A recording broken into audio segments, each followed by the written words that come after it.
The hospital room was dim, the only light spilling from a flickering fluorescent bulb above the bed. In the center of the sterile space, a small boy, barely 9 years old, sat upright, his frail frame swallowed by the oversized hospital gown. His name was Daniel, but the nurses called him the Quiet One. Not because he didn't speak, but because when he did, his words carried a weight that made the air feel heavier, as if the room itself was holding its breath. That night in 1994, in a small Ohio town, Daniel's voice sliced through the silence of the pediatric psychiatric ward. "They're coming for me," he whispered, his wide eyes fixed on the shadowed corner of the room. "They're already here." The nurse on duty froze, her pen hovering over the chart.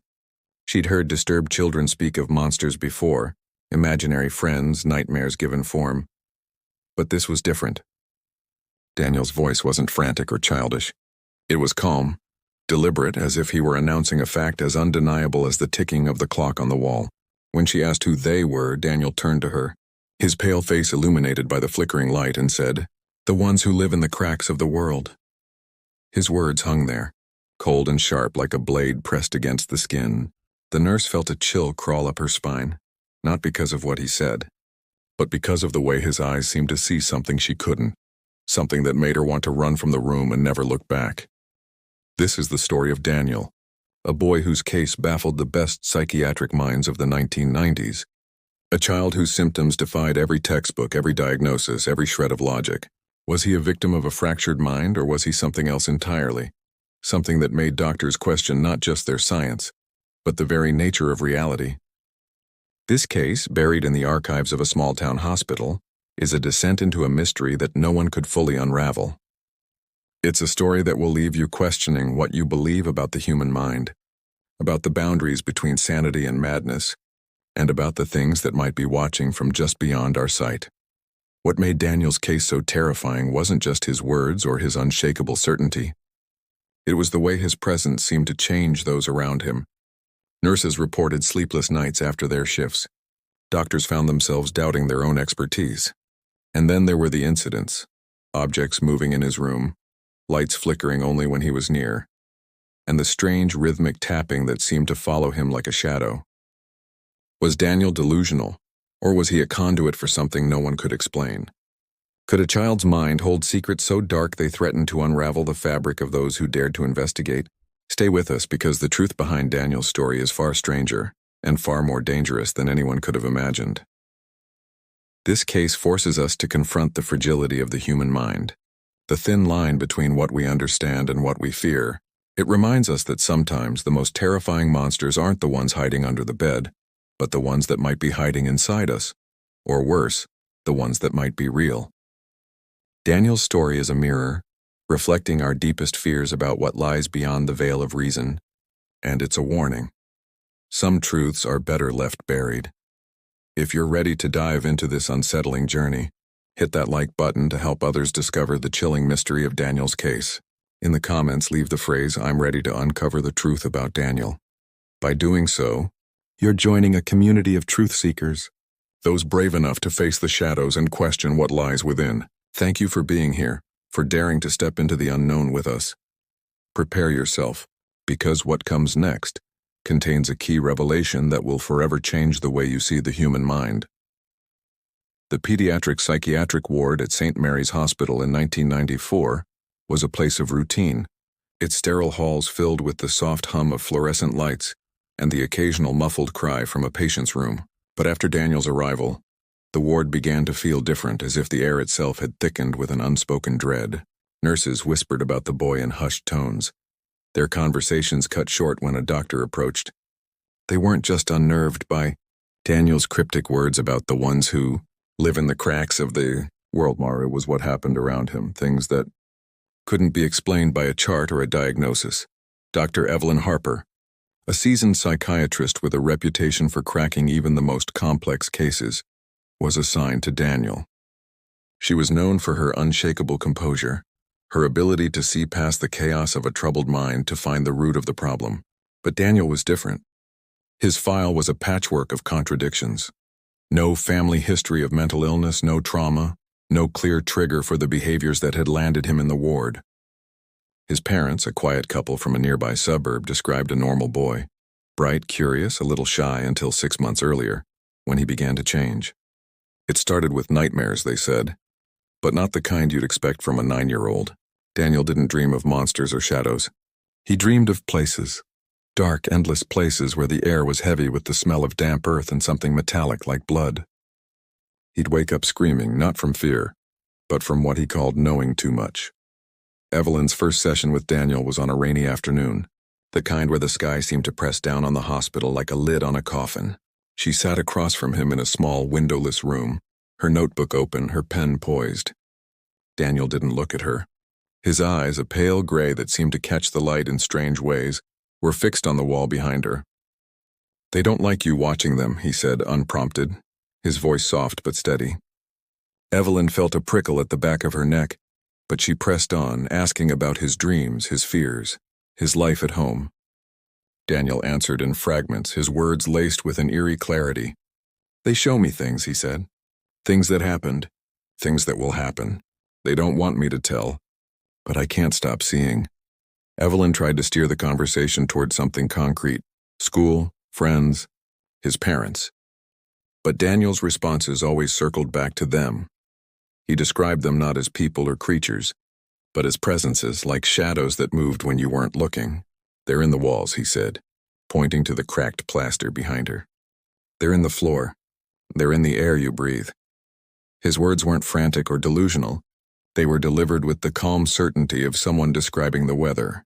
Evelyn wrote in her notes, "Possible auditory and visual hallucinations, but presentation atypical. Patient's effect unusually composed for reported symptoms." That night after the session, Evelyn couldn't sleep. She kept replaying Daniel's words, the way his eyes seemed to see through her, past her into something she couldn't grasp. She told herself it was just a case, just a boy with a troubled mind. But the unease lingered. The next morning, she arrived at the ward to find the nurses in a quiet panic. During the night, Daniel's room had been found in disarray. Not the usual mess of a child's tantrum, but something deliberate. The bed was pushed against the wall, the mattress slashed open, stuffing spilling onto the floor like entrails. On the wall above the bed, scratched into the paint with something sharp, were words that made Evelyn's heart stutter. "We see you too." The nurses swore Daniel couldn't have done it. He'd been restrained after a minor outburst earlier that evening, his hands bound in soft cuffs to prevent self-harm. The room had been locked, the cameras showing no one entering or leaving. Yet the scratches were fresh, the paint chips still clinging to the edges. Evelyn stood in the doorway, staring at the words, feeling a cold weight settle in her chest. She tried to rationalize it, maybe a staff member, maybe a prank, but the precision of the scratches, the way they seemed to pulse under the flickering light, defied explanation. Daniel, when questioned, only smiled, a small, knowing smile that made Evelyn's skin crawl. "They don't like being ignored," he said. "They want you to know they're here." Evelyn scribbled in her notebook, her hand trembling slightly. "Patients' delusions may be influencing staff perception. Environmental factors?" But deep down she wasn't so sure.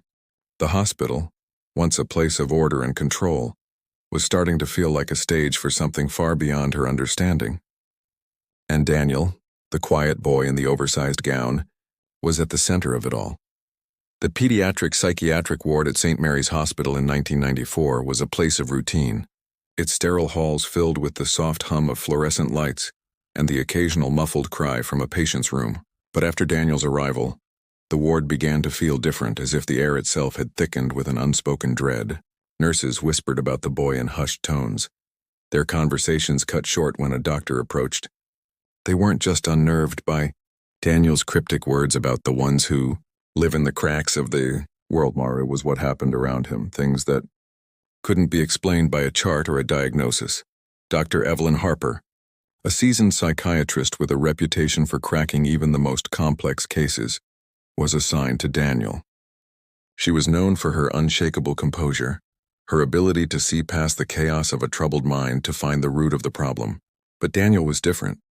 His file was a patchwork of contradictions. No family history of mental illness, no trauma, no clear trigger for the behaviors that had landed him in the ward. His parents, a quiet couple from a nearby suburb, described a normal boy. Bright, curious, a little shy, until 6 months earlier, when he began to change. It started with nightmares, they said, but not the kind you'd expect from a 9-year-old. Daniel didn't dream of monsters or shadows. He dreamed of places, dark, endless places where the air was heavy with the smell of damp earth and something metallic, like blood. He'd wake up screaming, not from fear, but from what he called knowing too much. Evelyn's first session with Daniel was on a rainy afternoon, the kind where the sky seemed to press down on the hospital like a lid on a coffin. She sat across from him in a small windowless room, her notebook open, her pen poised. Daniel didn't look at her. His eyes, a pale gray that seemed to catch the light in strange ways, were fixed on the wall behind her. "They don't like you watching them," he said, unprompted, his voice soft but steady. Evelyn felt a prickle at the back of her neck, but she pressed on, asking about his dreams, his fears, his life at home. Daniel answered in fragments, his words laced with an eerie clarity. "They show me things," he said. "Things that happened. Things that will happen. They don't want me to tell. But I can't stop seeing." Evelyn tried to steer the conversation toward something concrete. School, friends, his parents, but Daniel's responses always circled back to them. He described them not as people or creatures, but as presences like shadows that moved when you weren't looking. "They're in the walls," he said, pointing to the cracked plaster behind her. "They're in the floor. They're in the air you breathe." His words weren't frantic or delusional. They were delivered with the calm certainty of someone describing the weather. Evelyn wrote in her notes, "Possible auditory and visual hallucinations, but presentation atypical. Patient's effect unusually composed for reported symptoms." That night, after the session, Evelyn couldn't sleep. She kept replaying Daniel's words, the way his eyes seemed to see through her, past her into something she couldn't grasp. She told herself it was just a case, just a boy with a troubled mind. But the unease lingered. The next morning, she arrived at the ward to find the nurses in a quiet panic. During the night, Daniel's room had been found in disarray. Not the usual mess of a child's tantrum, but something deliberate. The bed was pushed against the wall, the mattress slashed open, stuffing spilling onto the floor like entrails. On the wall above the bed, scratched into the paint with something sharp, were words that made Evelyn's heart stutter. "We see you too." The nurses swore Daniel couldn't have done it. He'd been restrained after a minor outburst earlier that evening, his hands bound in soft cuffs to prevent self-harm. The room had been locked, the cameras showing no one entering or leaving. Yet the scratches were fresh, the paint chips still clinging to the edges. Evelyn stood in the doorway staring at the words, feeling a cold weight settle in her chest. She tried to rationalize it, maybe a staff member, maybe a prank, but the precision of the scratches, the way they seemed to pulse under the flickering light, defied explanation. Daniel, when questioned, only smiled. A small, knowing smile that made Evelyn's skin crawl. "They don't like being ignored," he said. "They want you to know they're here." Evelyn scribbled in her notebook, her hand trembling slightly. Patients' delusions may be influencing staff perception. Environmental factors? But deep down she wasn't so sure. The hospital, once a place of order and control, was starting to feel like a stage for something far beyond her understanding. And Daniel, the quiet boy in the oversized gown, was at the center of it all. The air in St. Mary's Hospital seemed to grow heavier with each passing day, as if Daniel's presence had seeped into the walls, turning the once familiar ward into a labyrinth of doubt and fear. Dr. Evelyn Harper tried to maintain her professionalism, but the incident in Daniel's room, the slashed mattress, the scratched words "we see you too" had shaken her more than she cared to admit. She spent hours reviewing the security footage, frame by frame, searching for any sign of an intruder, a glitch, anything to explain the unexplainable. The tape showed nothing but static in the crucial moments, a gray haze that flickered across the screen like a storm cloud. The technician blamed old equipment, but Evelyn couldn't shake the feeling that the static was hiding something or someone just out of sight. She began to notice changes in the ward. The nurses, once chatty and warm, moved through their shifts with tight lips and darting eyes. One of them, a veteran named Clara who had seen every kind of patient in her 20 years, confided in Evelyn over coffee in the break room. "It's not just Daniel," Clara whispered, her hands wrapped tightly around her mug. "It's the whole place. The other kids, they're starting to act strange too." When Evelyn pressed for details, Clara described how the children in the ward, even those with no prior connection to Daniel, had begun to talk about the Watchers. They spoke of shadows that moved in the corners of their rooms, of whispers that came from nowhere, of dreams that felt too real to be dreams. One girl, a 12-year-old with severe anxiety, had drawn a picture during art therapy. A mass of dark, indistinct shapes crowding around a small figure that looked eerily like Daniel. When asked what it meant, she'd only said, "They're waiting for him." Evelyn tried to approach the situation logically. Mass hysteria, perhaps, or a form of collective delusion triggered by Daniel's intense presence. She scheduled interviews with the other children, hoping to separate fact from fantasy, but their stories were unnervingly consistent. They didn't just describe the same things, they used the same phrases, as if reciting from a script they didn't understand. "They live in the cracks," one boy said, echoing Daniel's words. "They want us to see what they see." Evelyn's notes grew frantic, her neat handwriting giving way to hurried scrawls. Possible folie à deux? Environmental influence? Contagion effect? But no diagnosis fit. The children's symptoms weren't just mirroring Daniel's. They were escalating as if his influence was a spark igniting a fire no one could contain. Then there was Daniel himself. During their sessions, he remained calm, almost serene, his pale eyes fixed on something just beyond Evelyn's shoulder. He spoke less about them now, but when he did, it was with a quiet authority that made her skin prickle. "They're not angry," he said during one session, his small hands folded neatly in his lap. "They just want to be known. They've been waiting a long time." Evelyn tried to probe deeper, asking what they wanted, what they showed him, but Daniel's answers were cryptic, layered with meaning she couldn't unravel. "They show me the truth," he said. "The truth about what people hide. What you hide, Dr. Harper." The way he said her name, soft and deliberate, sent a jolt through her. For a moment she felt exposed, as if he could see the doubts she buried, the fears she never voiced. That night, Evelyn stayed late in her office, poring over Daniel's file, searching for anything she might have missed. His medical history was sparse. No allergies, no prior hospitalizations, no signs of abuse or neglect. But there was one detail that nagged at her. A single line from an intake report written by a social worker who had visited Daniel's home. The worker noted that Daniel's bedroom was unusually bare, with no toys or posters, just a single drawing pinned to the wall, a jagged, black shape that looked like a crack in the plaster, radiating outward like a spiderweb. The social worker had asked Daniel's parents about it, and they dismissed it as a child's scribble. But now Evelyn couldn't stop thinking about that drawing, about the cracks Daniel kept mentioning, about the way the hospital itself seemed to be fracturing under his influence. As she sat there, the lights in her office flickered, a low hum vibrating through the room. She glanced up, half expecting to see Daniel standing in the doorway, but the hall was empty. Then she heard it, a faint, rhythmic tapping like fingernails on glass coming from the window behind her. She spun around, her heart pounding, but there was nothing there, just the black expanse of the Ohio night. The tapping stopped, replaced by a silence so deep it felt alive. Evelyn grabbed her coat and left, her footsteps echoing in the empty corridor, but the feeling of being watched followed her all the way to her car. By the time she reached home, her hands were shaking so badly she could barely unlock the door. She told herself it was exhaustion, stress, the weight of a case that refused to make sense. But as she lay in bed, staring at the ceiling, she couldn't shake the image of Daniel's eyes or the words scratched into his wall. "We see you too." And for the first time in her career, Evelyn began to wonder if the real danger wasn't in Daniel's mind, but in what he might be summoning from the cracks he claimed to see. Dr. Evelyn Harper had always prided herself on her ability to compartmentalize, to keep her work from bleeding into her life. But Daniel's case was different. It clung to her like damp air, inescapable and suffocating. By the third week of his admission to St. Mary's Hospital in the fall of 1994, the ward had become a place of whispered rumors and uneasy glances. The rhythmic tapping that Evelyn had heard in her office wasn't an isolated incident.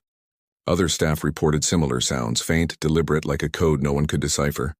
They came from walls, from ceilings, from the spaces where shadows pooled. One orderly swore he'd seen a crack in the hallway wall widen slightly, as if the plaster itself was breathing. But when maintenance checked, they found nothing unusual. "Just old walls," they said.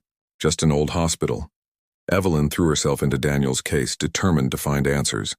She requested his school records, interviewed his teachers, even spoke to neighbors who described a quiet, unremarkable boy who kept to himself. But there was one detail that surfaced buried in a teacher's note from the previous year. Daniel had once been caught staring at a blank wall during recess, muttering to himself.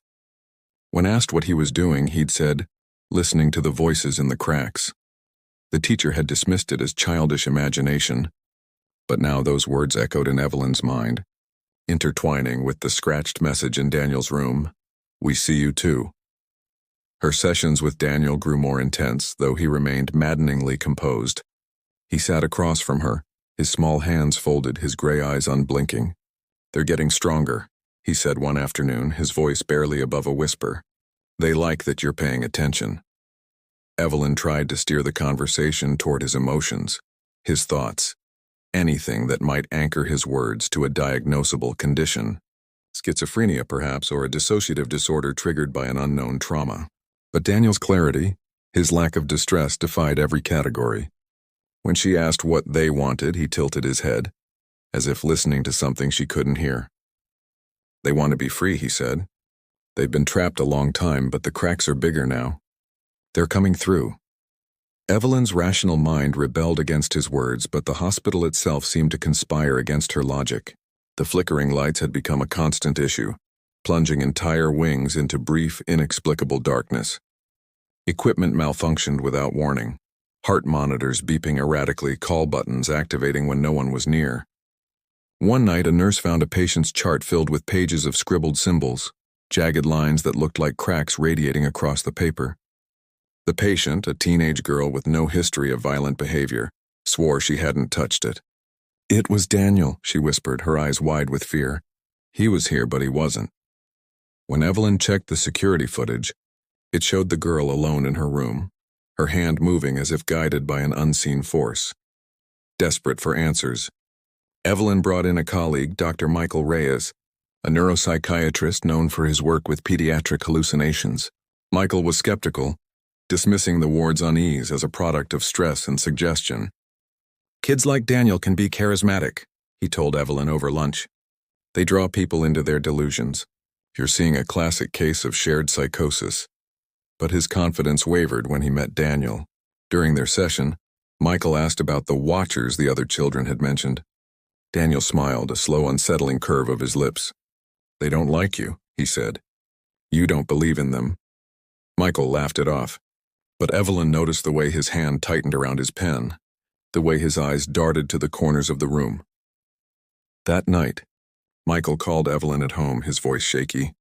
He'd been reviewing Daniel's EEG results, expecting to find abnormal brain activity, something to explain the boy's behavior. Instead, the readings were pristine, almost too perfect, as if Daniel's brain was operating on a frequency no machine could fully capture. But there was something else. In the background of the EEG printout, faint lines crisscrossed the graph like static interference. Michael had zoomed in and the lines formed patterns, jagged, radiating shapes that looked eerily like the cracks Daniel described.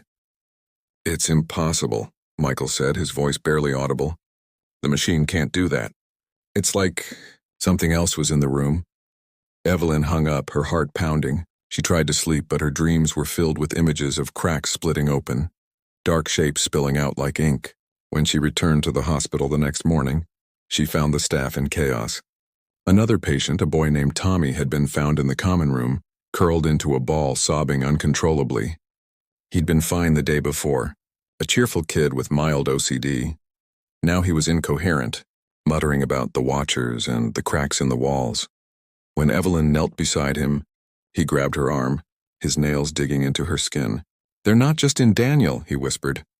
"They're in all of us now." Evelyn looked around the ward at the pale faces of the nurses, the flickering lights, the walls that seemed to pulse with a life of their own. For the first time, she wondered if Daniel wasn't the patient at all, if he was something else, a catalyst, a key to a door that should never have been opened. And as she stood there, the tapping began again, louder now, echoing through the ward like a heartbeat from the other side of reality. The atmosphere in St. Mary's Hospital had become a pressure cooker, each day tightening the screws on the staff's nerves. By late October 1994, The pediatric psychiatric ward was no longer a place of healing, but a battleground where reason fought against an encroaching sense of the unreal. Dr. Evelyn Harper felt it most acutely, a gnawing certainty that Daniel, the quiet 9-year-old at the heart of the chaos, was not just a patient but a force, reshaping the world around him. The rhythmic tapping that haunted the halls had grown louder, more insistent, like a pulse that seemed to come from the building itself. Nurses avoided Daniel's room after dark, and even the most skeptical doctors began to question their own perceptions. Evelyn's sessions with Daniel had taken on a surreal quality. He sat across from her, his small frame almost swallowed by the chair, his gray eyes holding a depth that made her feel like she was staring into an abyss. "They're closer now," he said during one session, his voice soft but laced with an eerie certainty. "They're happy you're listening." Evelyn tried to anchor herself in her training, asking about his dreams, his feelings, anything to ground his words in a diagnosable framework. But Daniel's responses were like riddles, each one pulling her deeper into his world. "They show me what's real," he said, his gaze drifting to the wall behind her. "They show me what you're afraid to see." When she pressed him to explain, he only smiled, a faint curve of his lips that made her stomach twist. The ward's other patients were deteriorating. Tommy, the boy who had collapsed in the common room, was now nearly catatonic, rocking back and forth and muttering about the watchers who lived in the cracks. Other children began to mimic his behavior, their eyes darting to corners, their hands sketching jagged lines in the air. Art therapy sessions, once a source of calm, had become a gallery of nightmares. Drawings piled up, filled with dark, radiating shapes that looked like fissures splitting the paper apart. One girl, barely 10, had drawn a figure that looked like Daniel, surrounded by shadowy forms with too many limbs. When Evelyn asked her about it, the girl whispered, "They're not his friends. They're his keepers." Desperate for a breakthrough, Evelyn decided to dig deeper into Daniel's past. She drove to his family's home, a modest split level in a quiet Ohio suburb. His parents, Mark and Susan, were pale and drawn, their eyes shadowed with exhaustion. They invited her in, but their hospitality was strained, as if they were afraid of what she might uncover. The house was eerily silent, the kind of quiet that feels like it's waiting for something to break. Daniel's bedroom was as the social worker had described, stark, with bare walls except for a single drawing pinned above the bed. It was a mass of black lines, jagged and chaotic, radiating from a central point like a crack in reality. Evelyn's breath caught as she stared at it, the lines seeming to pulse under her gaze.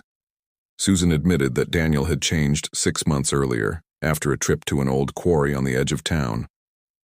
He'd gone with his father to explore, a rare outing for a boy who preferred books to adventure. Mark described the quarry as a desolate place, all jagged rocks and deep shadowed pits. Daniel had wandered off, and when Mark found him, he was standing at the edge of a crevice, staring into it as if it held the secrets of the universe. "He said he saw something," Mark told Evelyn, his voice barely above a whisper. "He said the rocks were talking to him." When they got home, Daniel had started drawing, obsessively, page after page of cracks and shadows. They thought it was a phase, but then the nightmares began, and the boy they knew seemed to slip away. Evelyn left the house with more questions than answers. The drawing burned into her mind. Back at the hospital, she found the ward in disarray. A nurse had quit without notice, leaving behind a note that read, "I can't stay here anymore. It's not safe." The remaining staff were on edge, reporting strange sensations, cold spots in hallways, the feeling of being watched, whispers that seemed to come from inside their own heads. One orderly claimed he'd seen Daniel standing in the hallway at 3 a.m., though the cameras showed his room locked and empty. The orderly's hands trembled as he spoke, and Evelyn noticed faint scratches on his arm, like the ones on Daniel's wall. That night, Evelyn stayed late again, poring over her notes, trying to piece together a theory. She was interrupted by a scream from the ward.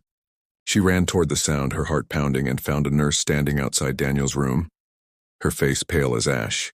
The door was open, and inside, Daniel stood in the center of the room, his eyes closed, his hands outstretched. The walls were covered in scratches, hundreds of jagged lines radiating outward like the drawing in his bedroom. The air was thick with the smell of damp earth, and the tapping was deafening now, a relentless rhythm that seemed to come from everywhere and nowhere. They're here, Daniel said, his voice cutting through the noise. They want you to see. Evelyn stood frozen, her mind screaming for her to run, but her feet rooted to the spot. The lights flickered violently, casting Daniel's shadow across the wall, a shadow that seemed to twist and stretch, far larger than his small frame should allow. For a moment she thought she saw something else in the room, a shape that wasn't human slipping into the cracks like smoke. Then the light stabilized and Daniel opened his eyes, looking directly at her. "You're part of it now," he said, and the weight of his words settled into her bones like a curse.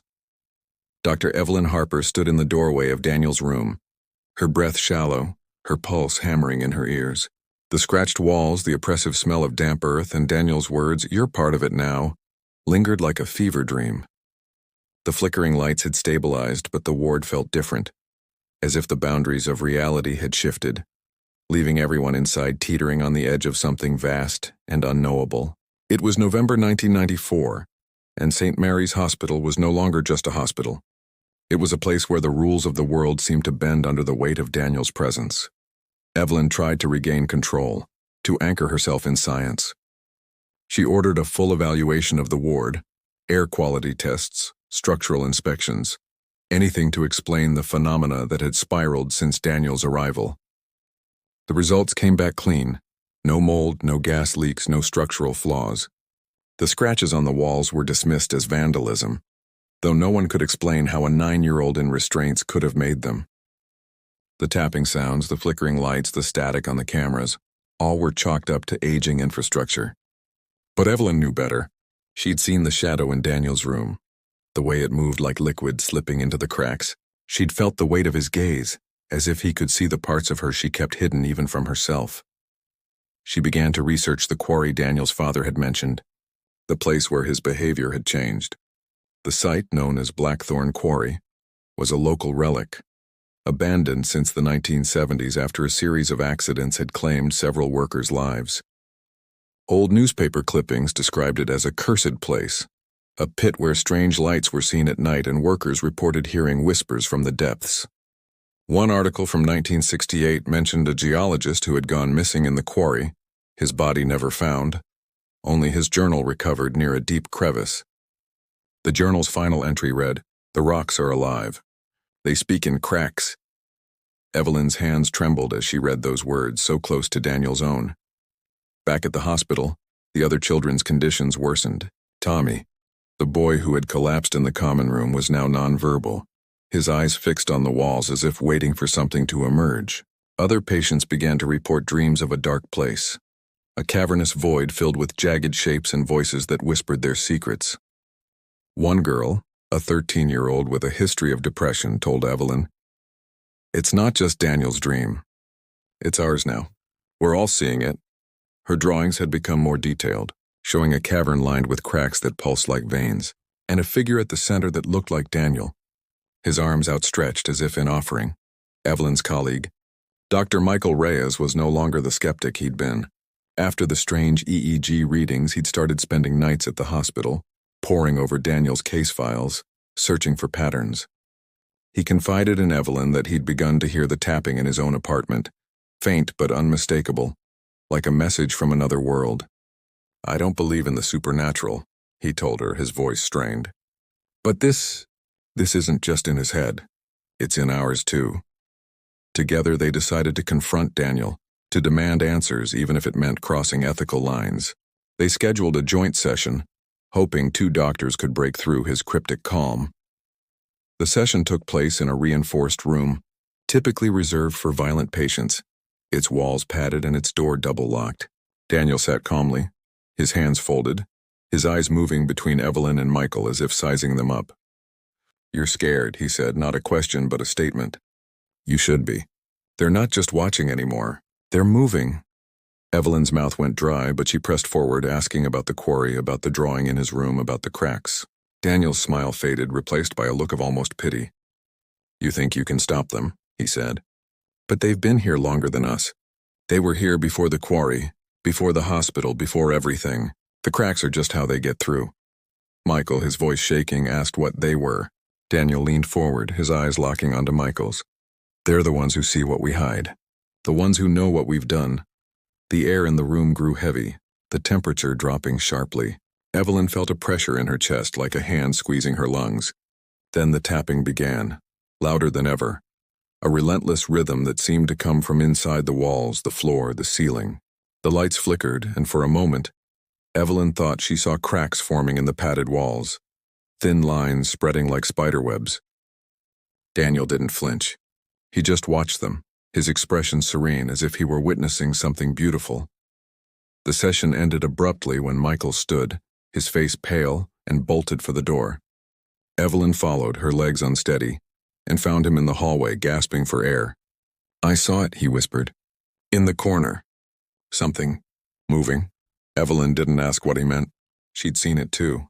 A flicker of motion, a shadow that wasn't cast by anything in the room. They agreed to suspend Daniel's sessions for a day to regroup, to find some way to explain what was happening. But as they walked away, the tapping followed, echoing down the corridor like a warning. That night, Evelyn dreamed of the quarry, a vast dark pit where the rocks pulsed with life, their cracks glowing with a sickly light. In the center stood Daniel, his arms outstretched, his voice a chorus of whispers that weren't his own. When she woke, her bedroom was cold, and the tapping was there, faint but unmistakable, coming from the walls of her own home. The tapping had become a constant presence, a heartbeat woven into the fabric of St. Mary's Hospital. By mid-November 1994, the Pediatric Psychiatric ward was a shadow of its former self, its staff reduced to a skeleton crew as nurses and orderlies quit or called in sick, unable to bear the oppressive atmosphere. Dr. Evelyn Harper felt like she was unraveling, her once sharp mind clouded by sleepless nights and the relentless weight of Daniel's case. The boy's words, "You're part of it now," echoed in her thoughts, a refrain she couldn't escape. The hospital, once a place of order and science, had become a maze of flickering lights, strange shadows, and whispers that seemed to slip through the cracks in the walls. Evelyn's dreams of Blackthorn Quarry grew more vivid, each one pulling her deeper into a cavernous void where the air was thick with the smell of damp earth and something sharper, like rust or blood. In these dreams, Daniel was always there, standing at the edge of a crevice, his small figure silhouetted against a pulsing, unnatural light. He didn't speak, but the cracks around him did, their voices a chorus of murmurs that clawed at her mind. She woke each morning with a sense of dread, the tapping from her dreams following her into the waking world, faint but unmistakable, coming from the walls of her apartment, desperate for answers. Evelyn decided to visit Blackthorn Quarry herself. She drove out on a gray, drizzling morning, the Ohio countryside stretching out in bleak, barren fields. The quarry was as desolate as the newspaper clippings had described, a jagged scar in the earth, its rocky walls pitted with shadows. The air was heavy, the silence broken only by the drip of rainwater and the occasional skitter of loose stones. Evelyn walked to the edge of the deepest pit, where Daniel's father had found him staring into a crevice. The crevice was still there, a narrow, jagged split in the rock that seemed to swallow the light. As she peered into it, she felt a pull, not physical but mental, as if the darkness was beckoning her to step closer. For a moment she thought she heard a whisper, a low, guttural sound that wasn't human. She stumbled back, her heart racing, and left the quarry without looking back. Back at the hospital, Evelyn found Dr. Michael Reyes in a state of near collapse. He'd been avoiding Daniel's sessions, claiming migraines, but the truth was written in the hollows of his eyes. "I can't do this anymore," he told her in the break room, his voice barely audible. "Every time I'm near him, I feel wrong, like something's looking through me." He showed her a sketch he'd made during a sleepless night, a mass of jagged lines radiating from a central point, identical to the drawings in Daniel's room, in the children's art therapy sessions, in Evelyn's own nightmares. "I didn't mean to draw it," he said. "It just happened." Evelyn took the sketch, her hands trembling, and noticed faint scratches on Michael's knuckles, as if he'd been clawing at something in his sleep. The ward's other patients were slipping further into chaos. Several had begun to mimic Daniel's behavior, sitting silently and staring at the walls, their eyes tracing invisible patterns. One boy, a 14-year-old with a history of aggression, had attacked an orderly, screaming about the watchers who were coming through. When restrained, he'd scratched at the floor until his fingers bled, leaving jagged lines that looked like cracks. The other children spoke of dreams that mirrored Evelyn's, dark caverns, pulsing cracks, and Daniel at the center, his voice a conduit for something ancient and vast. Evelyn's notes, once meticulous, had become a chaotic jumble. Mass delusion? Environmental trigger? Supernatural influence? The last possibility, one she'd never have considered before, was underlined twice, her pen digging into the paper. Evelyn and Michael decided to confront Daniel's parents again, hoping they might hold some clue to his condition. They met at the hospital, in a small conference room that felt too small for the weight of the conversation. Mark and Susan were gaunt, their faces etched with fear. Susan admitted they'd been hearing the tapping too, not just at the hospital but at home. "It started after the quarry," she said, her voice breaking. "We thought it was the pipes, but it's everywhere now." Mark added that Daniel had been leaving drawings around the house, each one more detailed than the last, showing cracks that seemed to pulse with life and figures, shadowy, indistinct, that seemed to watch from the edges. They'd burned the drawings, but the next day, new ones appeared, as if Daniel had never stopped. Evelyn asked if they'd noticed anything else, anything that might explain Daniel's fixation on the cracks. Mark hesitated, then pulled a small object from his pocket, a piece of black stone, smooth but jagged like a shard of obsidian. "He brought this back from the quarry," he said. "He wouldn't let it go. He said it was part of them." Evelyn took the stone, feeling a strange warmth in its surface, as if it held a pulse of its own. She wrapped it in a cloth and tucked it into her bag, her mind racing with questions she wasn't ready to ask. That night, the hospital descended into chaos. A fire alarm triggered at 2 a.m., though no smoke or flames were found. As staff evacuated the patients, Evelyn noticed Daniel standing calmly in the hallway, his eyes fixed on the ceiling. The tapping was deafening now, a cacophony that seemed to shake the walls. Above Daniel, a crack appeared in the plaster, spreading rapidly, like a wound tearing open. The other children screamed, some clawing at the air, others collapsing in fear. Evelyn grabbed Daniel's arm, pulling him toward the exit, but his skin was cold, unnaturally so, and his eyes met hers with a look of quiet certainty. "It's time," he said, and the lights went out, plunging the ward into darkness. The darkness that swallowed St. Mary's Hospital was absolute, a void that seemed to press against Dr. Evelyn Harper's skin as she stood in the hallway, her hand still gripping Daniel's arm. The fire alarm's wail had stopped, replaced by a silence so profound it felt alive, punctuated only by the relentless tapping that now seemed to come from every direction. Walls, floor, ceiling, even the air itself. The other children's screams had faded into whimpers, their voices muffled as if the darkness was swallowing sound as well as light. Daniel's words, "It's time," hung in Evelyn's mind, each syllable a weight that threatened to pull her under. It was November 1994, and the Pediatric Psychiatric ward had become a place where reality itself seemed to fracture. Evelyn fumbled for her flashlight, her hands shaking as she clicked it on.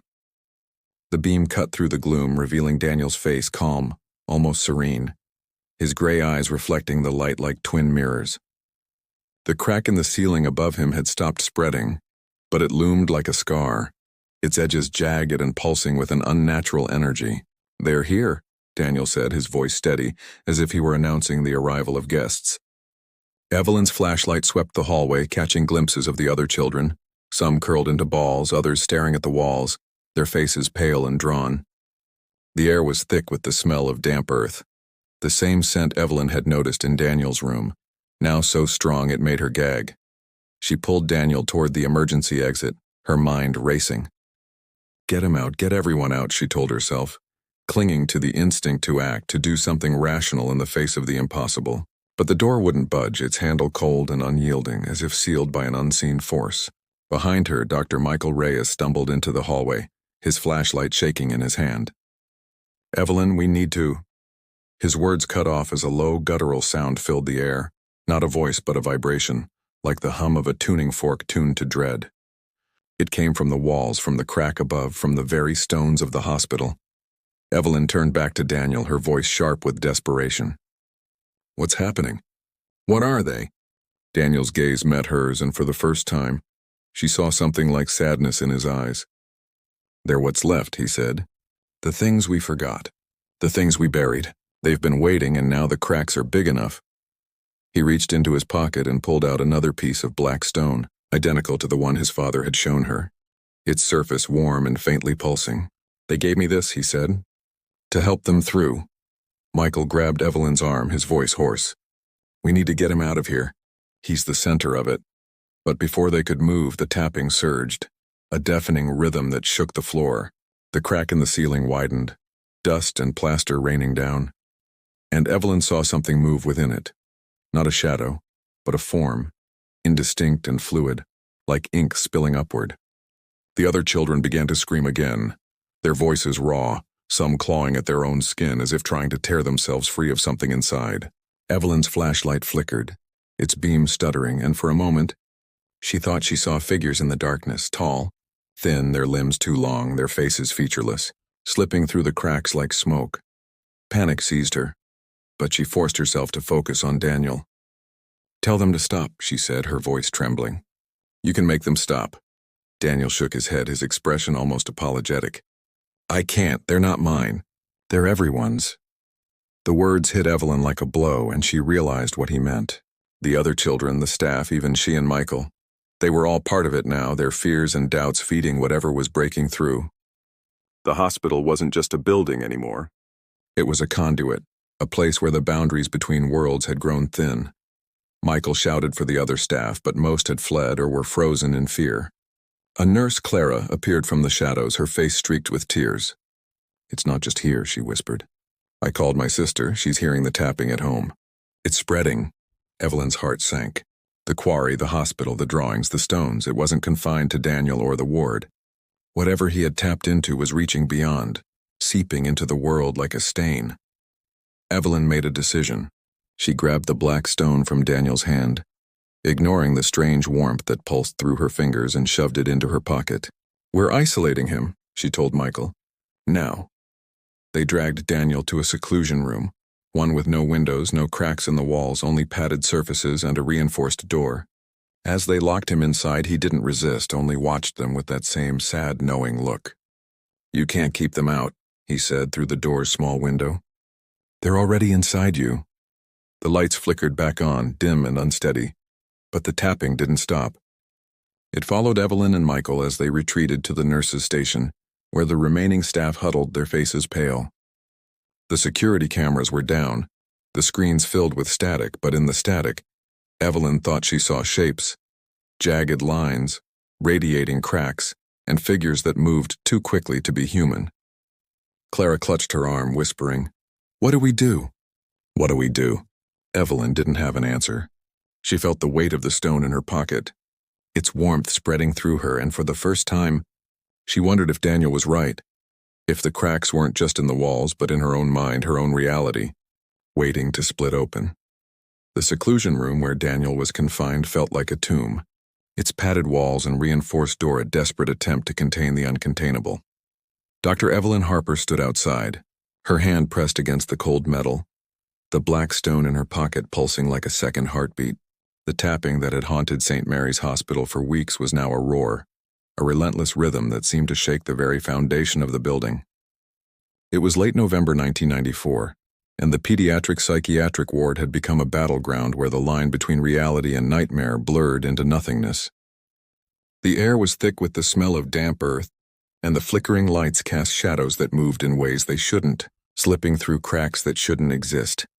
Evelyn's mind was a storm of doubt and fear. The stone in her pocket, the one Daniel had clutched like a talisman, felt heavier with each passing minute, its warmth seeping into her skin, her thoughts. She hadn't told Dr. Michael Reyes about it, or about the whispers she'd started to hear. Not words, but fragments of sound, like voices caught in static, echoing from the edges of her consciousness. She told herself it was stress, exhaustion, the weight of a case that defied every principle she'd built her career on. But deep down she knew better. Daniel's words, "They're already inside you," had taken root, and she could feel them growing like cracks spreading through her mind. The remaining staff were barely holding it together. Clara, the nurse who had stayed despite her fear, reported that the tapping had spread beyond the hospital. Her sister, miles away, had called again, describing scratches appearing on her walls, jagged lines that mirrored the ones in Daniel's room. Other staff whispered about similar stories. Friends, family, even strangers in town reporting strange sounds, flickering lights, and a pervasive sense of being watched. The local news had picked up rumors of hauntings in the area, though no one connected them to the hospital or to Daniel. Not yet. But Evelyn felt the truth pressing against her, a truth she wasn't ready to face. Whatever Daniel had brought back from Blackthorn Quarry wasn't confined to him or the ward. It was spreading, seeping through the cracks he spoke of, infecting the world beyond. Evelyn and Michael decided to search the hospital's archives for anything that might explain the phenomena. They combed through old records looking for cases similar to Daniel's, for any mention of the quarry or the strange stones. In a dusty file from 1972, they found a report about a patient, a teenage girl admitted to St. Mary's after exhibiting unexplained behavioral changes following a visit to Blackthorn Quarry. Her symptoms mirrored Daniel's: cryptic speech, fixation on cracks, drawings of jagged lines radiating from a central point. The girl had spoken of watchers who lived in the shadows, who showed her truths no one should know. Her file ended abruptly, noting only that she had been transferred to another facility. A handwritten note in the margin in a doctor's scrawl read, "Patient's room exhibited structural damage unexplained." The discovery hit Evelyn like a blow. She remembered the geologist's journal from the quarry, the one that spoke of rocks that were alive. She pulled the black stone from her pocket, holding it under the dim light of the archive room. Its surface was smooth but jagged, like a fragment of something larger, and as she stared at it, she thought she saw faint lines moving across it, like cracks forming and unforming. Michael grabbed her wrist, his voice urgent. "Put it away," he said. It's not right." But Evelyn couldn't look away. The stone felt alive, its warmth pulsing in time with the tapping that echoed through the hospital. That night, the ward reached its breaking point. The other children, now barely recognizable as the patients they'd been, began to act in unison, their movements synchronized in a way that defied explanation. They sat in the common room, their eyes fixed on the walls, their hands tracing patterns in the air, jagged, radiating lines that matched the drawings, the scratches, the stone. Tommy, the boy who had gone catatonic, suddenly stood and walked to the center of the room. His voice a low monotone. "They're coming," he said, and the other children echoed him, their voices blending into a chilling chorus. "They're coming." Evelyn and Michael watched from the observation window, their hearts pounding. The lights flickered violently and the tapping became a deafening cacophony, shaking the walls, the floor, the air itself. Cracks appeared in the common room's walls, spreading like veins, and from them came a sound, a low, guttural hum that wasn't human, wasn't natural. Shadows moved within the cracks, fluid and formless, their shapes twisting into something almost recognizable but too alien to name. Evelyn clutched the stone, her mind screaming for her to run, but her body refused to move. Michael grabbed her arm, pulling her toward the exit. But the door slammed shut, the lock clicking with a finality that felt like a death sentence. Daniel's voice cut through the chaos, calm and clear, coming from the seclusion room down the hall. "They're here," he said, and the words carried an unnatural weight as if spoken by 1,000 voices at once. The children in the common room began to chant, their voices rising, their words unintelligible but filled with a terrible purpose. The cracks in the walls widened, and Evelyn saw them. Figures tall and thin, their limbs too long, their faces blank, stepping through as if the walls were doors. They moved toward the children, who didn't scream or run but stood still, their eyes wide with something like reverence. Evelyn's vision blurred, the stone in her hand burning now, its warmth spreading through her like a fever. She heard the whispers again, louder, clearer, speaking her fears, her secrets, the things she'd buried deep. She saw flashes of her own life, moments of guilt, shame, doubt, played out in the cracks like a twisted film reel. And then she saw Daniel, not in the seclusion room but standing before her, his gray eyes glowing with a light that wasn't his own. "You can't stop them," he said, "but you can join them." The world tilted and Evelyn felt herself falling, the stone slipping from her hand as the darkness closed in.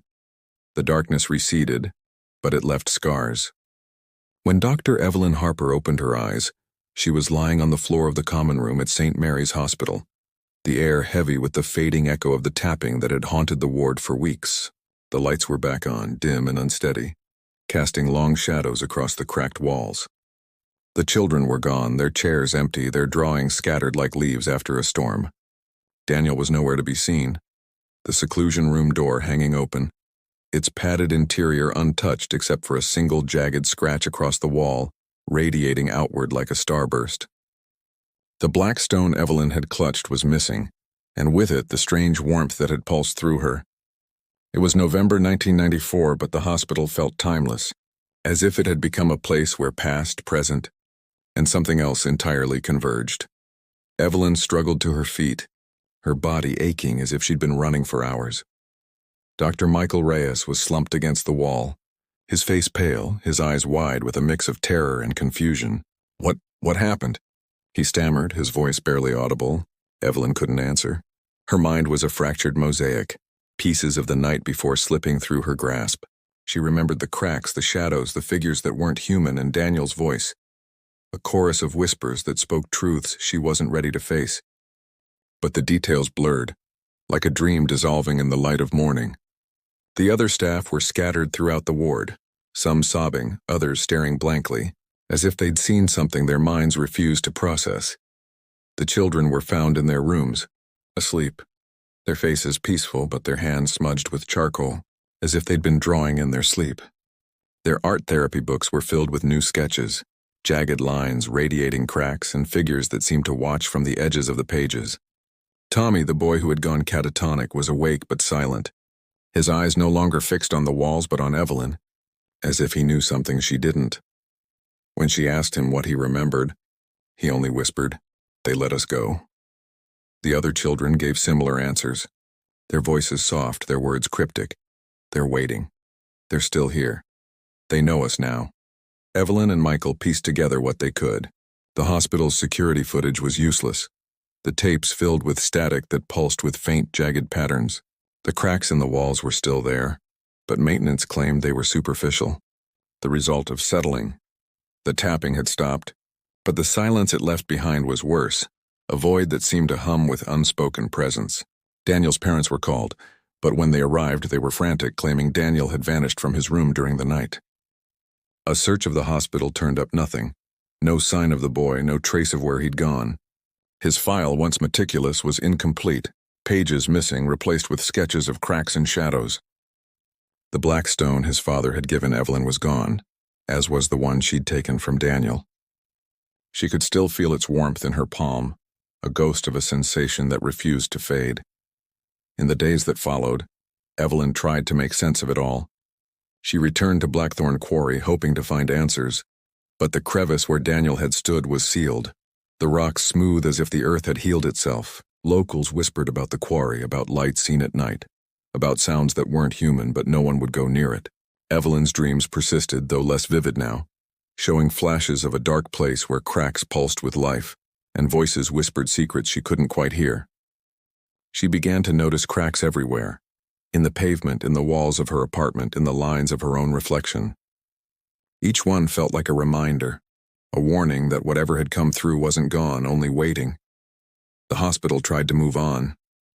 The children were discharged or transferred, their records sealed, their drawings locked away in a storage room no one dared to enter. Michael left St. Mary's, taking a job in another state, but he called Evelyn once, his voice hollow. "I still hear it," he said. "Not the tapping, but something, do you?" She didn't answer, but she knew what he meant. The ward was shut down a month later, the official reason cited as structural concerns, but the staff knew better. St. Mary's never felt the same, its halls haunted by a silence that was too heavy, too alive. Evelyn left psychiatry, unable to face another patient, another case. She kept Daniel's file, what was left of it, and the single drawing she'd salvaged, a jagged crack radiating across a page, with a figure at its center that looked like a boy, but not quite. She never found Daniel, though rumors persisted. A boy seen near the quarry, a boy in a nearby town who spoke of cracks and watchers, a boy whose eyes glowed with a light that wasn't his own. Each story felt like a piece of the puzzle, but the puzzle itself was incomplete.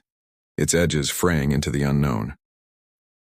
To those of you who've followed this story to its end, congratulations. You've walked through the shadows of Daniel's case, dared to peer into the cracks of a mystery that defies explanation. You're part of a rare group, one brave enough to face the truths that hide in the dark corners of the human mind or beyond it. I invite you to leave a comment below with the phrase, "This story broke my understanding of reality." By doing so, you mark yourself as one of the seekers, those who aren't afraid to question what lies beneath the surface. Your words will connect you to a community bound by the need to understand the inexplicable, to shine a light on what no one else dares to see. Share this story with others. Let it spread like a whisper through the cracks, so more can uncover the chilling truth of what happened at St. Mary's. The world is full of shadows, and stories like Daniel's remind us that some truths are too vast, too dark to be contained. Subscribe to the channel, become part of our circle of truth seekers, and keep watching because the next story might reveal what's waiting in the cracks of your own world. The unseen remains, and it's watching.